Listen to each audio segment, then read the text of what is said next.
अजब दुर्भाग्य कहें या कुछ और, बात करते हैं राजस्थान के इस गांव में हर 13वें दिन हो रही एक मौत के बारे में।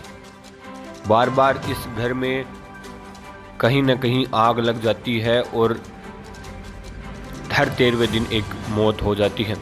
चूरू जिले की सादुलपुर तहसील के गांव भैंसली में स्थित एक घर में महीने भर में एक के बाद एक लगातार 3 मौत हो चुकी है।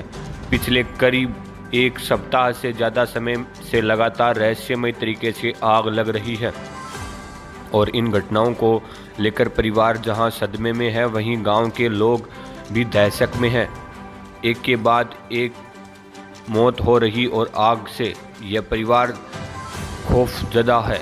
पुलिस भी आग लगने की घटना का मौका मुआयना करने आई थी, लेकिन राजकुमार, पहले तो ये बताइए, यहाँ पर आज कितने लोग उपस्थित हैं और आप कब से बैठे हुए हैं? यहाँ पे आज लगभग 400 लोग इकट्ठे हो रखे हैं। रात में भी 100-150 लोग यहीं पे रहते हैं और दिन में अब 400-450 के लगभग हैं। और मैं यहाँ पे ये आगजनी शुरू से 8वां दिन आज, उसी दिन से मैं यहाँ पे रात दिन रहता हूँ। और दिन में कभी 7 बार लग जाती है, कभी 10 बार लग जाती है, कभी 15 बार लग जाती है। इसका कोई टाइम टेबल नहीं है, कुछ भी नहीं है। और इसके कपड़े लत्ते सब जल के राख हो गए हैं। इन्होंने जो पहन रखे हैं वही कपड़े बचे हैं, सिर्फ दूसरे कपड़े नहा के पहने तो नहीं बचे हैं। आपने अपने जीवन काल में इस प्रकार की घटना कभी आसपास के क्षेत्र में कहीं सुनी है? इस प्रकार की नहीं सुनी जी, कभी भी नहीं सुनी। ऐसी घटना कभी ना देखी ना कभी सुनी। मेरे साथ भूप सिंह जी पुनिया है, जिनका एक घर है, उनसे बातचीत करते हैं। भूप सिंह जी, एक घटनाक्रम कब से शुरू हुआ है? ये जी 28 तारीख को, 28 फरवरी से 28 फरवरी से। अब तक आगजनी हुई है, ये कब शुरू हुई थी? लास्ट टाइम कितने दिन हो गए? आगजनी को आज 8वां दिन है सर। 8वां दिन है। अभी किस प्रकार की कुछ सहायता वगैरह मिली है किसी से आपको? सहायता मुझे मेरे गांव की मिल रही है, फुल सपोर्ट। सरकार से क्या उम्मीद करते हैं आप?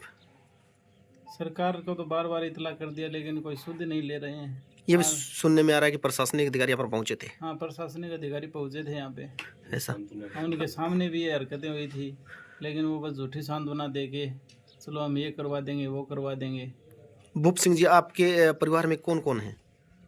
परिवार में 7 लोग थे हम। 7 लोग। अब 4 लोग शेष हैं।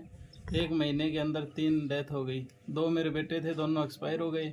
एक मेरी दादी थी, वो एक्सपायर हो गई। आपके बच्चों की उम्र तकरीबन क्या रही होगी? मेरे बच्चे एक 4 साल का था और एक 8 साल का। डेथ हुई कितने दिन हो गए आज से लगभग? आज बड़े लड़के को तो आज 11 दिन है और छोटे को हो गए 26 दिन। 26 दिन। ओके।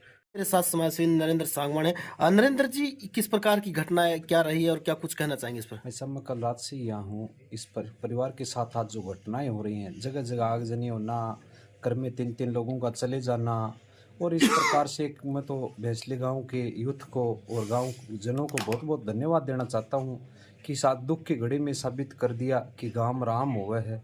तो बहुत बहुत धन्यवाद। ग्रामीण जन परिवार के कंधे से कंधा मिलाकर साथ खड़े हैं और बड़ा दुख भी पहुंचता है ऐसी घटनाएं हो रही हैं। उसके बाद भी परिवार आज इतनी हिम्मत, भाई भूप सिंह करके बड़ी हिम्मत के साथ ये बात बता रहे हैं कि 2 मेरे बेटे, 1 मेरी दादी। तो रोना आ जाता है अपने आप में सोच के इस परिवार के साथ क्या बीत रही है। लेकिन प्रशासन इस चीज़ की सुध नहीं ले रहा। दुख ग्रामीणों में रोष इसी बात का है। ग्रामीण जन ये नहीं बोलते हैं कि प्रशासन आप मुझे पैसा दो, कम से कम एक डॉक्टर की सुविधा और एक फायर ब्रिगेड की गाड़ी तो यहाँ भेज दें। एक कल को कोई इमरजेंसी केस हो गए, एक एम्बुलेंस भेज दें। कल को इस परिवार के साथ कोई और हादसा हो गया तो उसकी जिम्मेदारी कहीं ना कहीं सरकार की होगी। अब क्या कुछ मांगे फायर ब्रिगेड के अलावा भी आपसे कुछ मांगे सरकार से रहेंगी, यहाँ पर प्रशासनिक अधिकारियों से, और कुछ अलग से रहेगा? सरकार से यही मांगे हैं कि आप इस परिवार की हो सके जितने मदद करें। फायर ब्रिगेड की गाड़ियों के साथ साथ आप प्रशासन डेली आकर यहाँ आके इस परिवार की सुध भी लें। आपके सामने ऐसी घटनाएं हो गई, तहसीलदार जी, पटवारी जी, थानाधिकारी जी, इन सबके सामने ऐसी घटनाएं हो गई और एक बार नहीं 3-3 4-4 बार ये घटना हो गई।